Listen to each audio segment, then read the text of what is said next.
So I made this music video 3 years ago that I wanted to talk about. I've been off social media for a really long time, but I'm trying to come back now, and one of the reasons I decided to do it is to show people what I've been up to lately. So this isn't lately, but this is something I've been up to since going dark. And I always really liked this concept, so yeah. The video was for a song called Forgiveness. It's all about letting go and moving on from the pain of the past. And when I listened to it, I just saw this storyline of a woman who's tied to people who've hurt her in her life by this rope. I saw it almost like an interpretive dance in my head, so I just pictured it on a stage. And it's like we're in the audience watching it. So I just sat down and wrote a screenplay, which is something I don't normally do for music videos. I'll usually type up a treatment or a shot list, maybe do some storyboards, but for this I just saw it so vividly in my head, and so I just had to get it down. So I wrote a screenplay for what's basically a silent film, and then just listened to the song and timed each scene to certain beats and parts of it that I felt were right emotionally. And then in no time it just became pretty much this finished concept. So we shot in a local theater here and cast some really great actors to come help out. For budgetary reasons, we couldn't really change out or move any of the lights in the theater.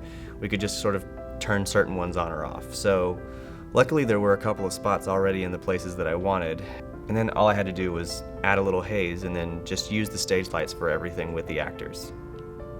I shot from downstage most of the time for these shots because I really wanted to give it that very flat, intense look of stage lights. I wanted it to feel like we were seeing the story unfold from the same direction that a theatrical audience actually would.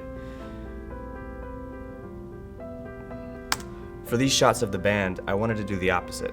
I positioned the camera upstage and shot towards the seats in the theater, and then I used the stage lights to rim light the subjects and then used my own lights to key light them.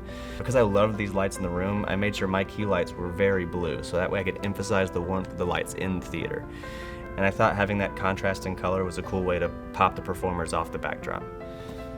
After I completed the first edit, the band was a little nervous that the story wasn't fully clear, and the audience might not get it, so even though I fought it, we ended up going back and adding another scene to set up the metaphor and show that what was being seen on screen wasn't literally, physically happening, and it wasn't an actual stage play we were watching, but instead represented the inner struggle of the main character.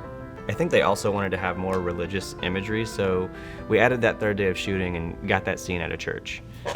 I totally understand their concerns, and this new scene did give some really cool additions to the piece, but because it just kind of spelled it out a little too much for me, and I actually really liked letting it all just be metaphorical, I uploaded my first cut of the video to my YouTube as a director's cut. And I'll link that as well as the final video below if you want to check it out. So, anyway, that's it. Talk to you guys later.